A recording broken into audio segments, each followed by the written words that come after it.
Well, boy, Keith Rowley called a press conference. He went to London. He didn't go COP28 because it didn't have no money. They didn't have no CEO. It had no deal to make there. That is just climate change, big thing, existential threat to the planet Earth. No problem. That no interest Rowley. It had no money in that. It had no deal in that. Rowley only want to go where it had deal. So Rowley come back home and then he gone to play signing deal to come and tell all you that he and Small Pin did such a great job. They renegotiated equity in Atlantic LNG. Now, mind you, it don't kick in till October 2024 and July 2027. But they also come to do some maths with you. And we, in Trinidad and Tobago, we had 11% of train 1. And we had 10% of train 4. We had nothing in train 2 and 3. Now train 1 is dead, which means we lost 11%. And now out of 2, 3, and 4, we have 10%, even though we had 10% of 4 by itself. And Stuart Smallpin Youngs comes to tell us that our cumulative value or percentage equity was 5.4%, and now we have 10%. But you know what he forgot to tell you? There was a Chinese shareholder inside that day, It wasn't only BP and Shell. They had a Chinese shareholder, CCIC or something. Them had a 5%. But them exit the company last year. Now, if you know Chinese businessmen and Chinese heritage, and Chinese people are known for profit making, for maximizing profit. They're brilliant business people in whatever business they do. So when a Chinese company leave an amalgam of sorts, doesn't it tell you that that business is making money? That business in trouble? Chinese companies don't leave money. They don't leave profit. Could you all agree with me with that? So they left the 5%. So therefore, there was a 5% just floating around. Rowley and Smallpin were given that 5%, 5% by BP and Shell, and come back and say, oh, look what we do. When they ask them, but what about you doing? We ain't know nothing, but we good. We work hard. It's 6 years of work. We ain't do nothing. We are no gas. We have shareholder. What's your responsibility? Where you getting the gas? Dragon? Well, let me tell you something. In that press conference, after Rowley said nothing for 56 minutes on Atlantic trains and the equity share that will come to us, his legacy. When they asked about Dragon Gas, he talked 35 seconds. He said, well, that one going. Now they just dance, the Dragon, the editorials, they praise. When the UNC say, but all you're praising, it had no cash. Then they come back, they say they get extension, they could get cash, but now it had no Dragon. Now it had Guyana versus Venezuela and US down there versus Venezuela and sanctions pending, and Maduro and them lying about 10.5 million people vote in a referendum when the place was like a ghost town, and sanctions hanging over, just waiting to be dropped on Maduro. Rowley come and talk 37 seconds about Dragon Gas and they tell all nothing.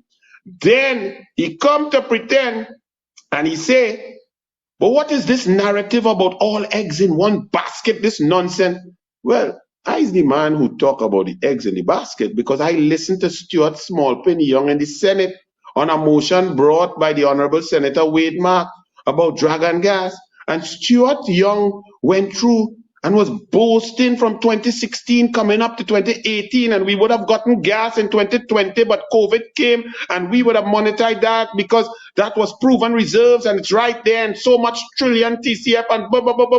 And he boasting about Dragon. And when we look at his track record and the PNM's track record, bid wrongs, out of 17 bids for deep water, only 3 taken up. Nothing coming to fruition, no investment, nothing going to come to bring gas for the next 10 years. They've done nothing in 8 years.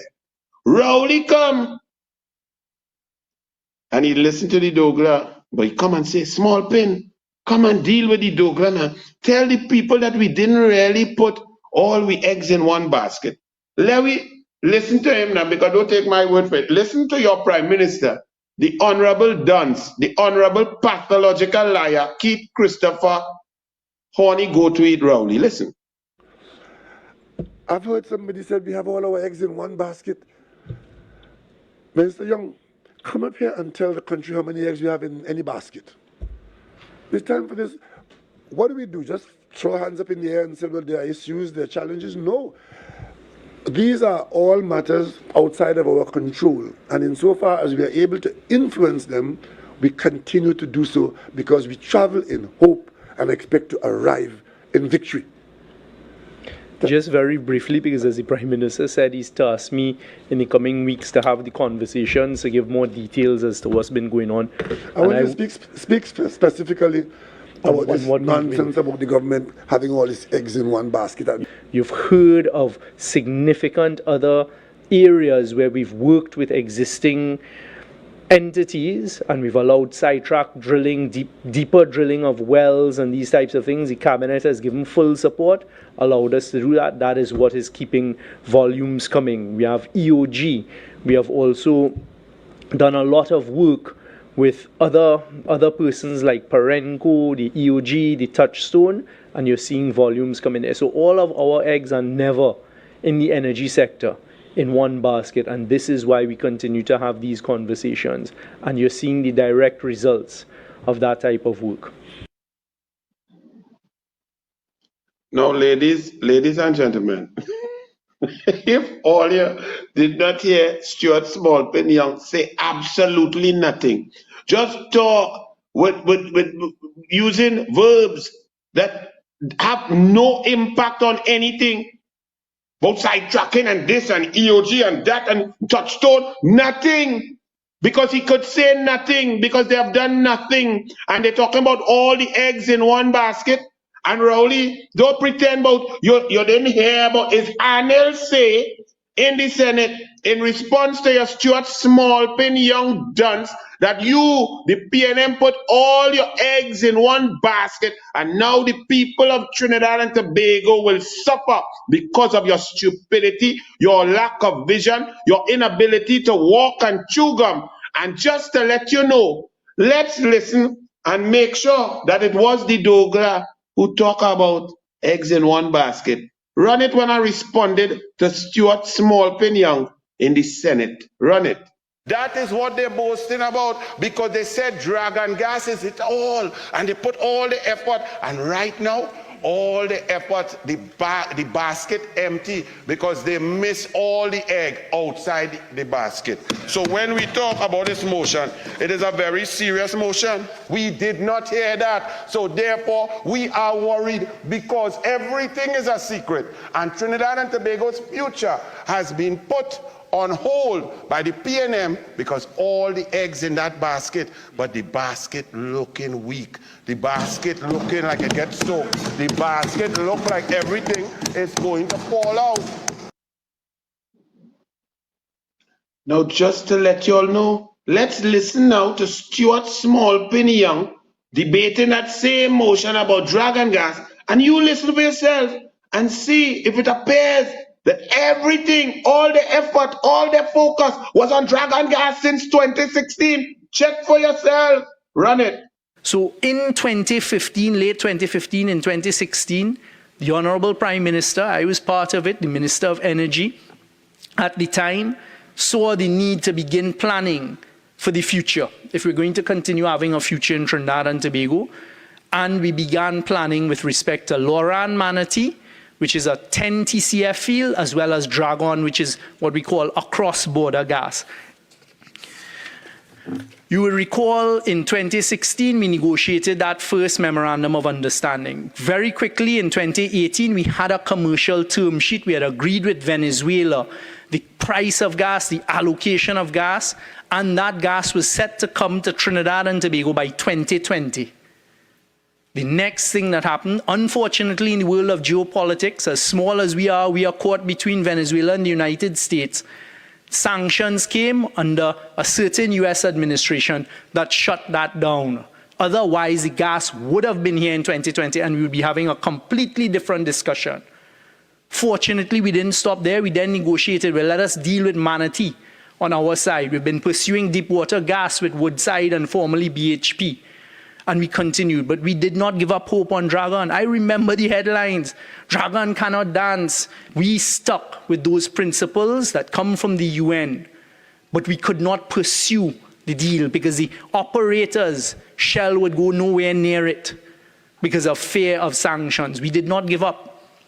We very quietly came up with a strategy that we implemented as soon as possible, a change of administration in the United States, all of the time maintaining our relationship with Venezuela. When we were in the middle of COVID and our borders were closed, and the vice president of Venezuela, who remains the vice president today, Delcy Rodriguez, wrote to us diplomatically and said, I would like to come to Trinidad and Tobago. And I, as the Minister of National Security, on the advice of the Prime Minister, allowed the Vice President of Venezuela to come to Trinidad and Tobago. All the eggs in that basket, no bid wrongs, no gas coming, no future, no new research, no new exploration, nothing, no interest. He come there, Rowley tell him, boy, debunk what Anil say, man. Tell him that what we have is other eggs, not all in that dragon gas egg basket. He come and say, well, boy, we talking so and we talking here and here and he called plenty name. Nothing. That's how a minister does a press conference? No, not at all. Tell us what block, tell us where, tell us how much they invested, what the geological surveys, what the seismic surveys say, when they believe, how much TCF they found, when will it come up, how much investment it needs, what is the negotiation, tell us what are the incentives you're giving to bring it up and the gas will be here next year to pump into Atlantic. Nothing.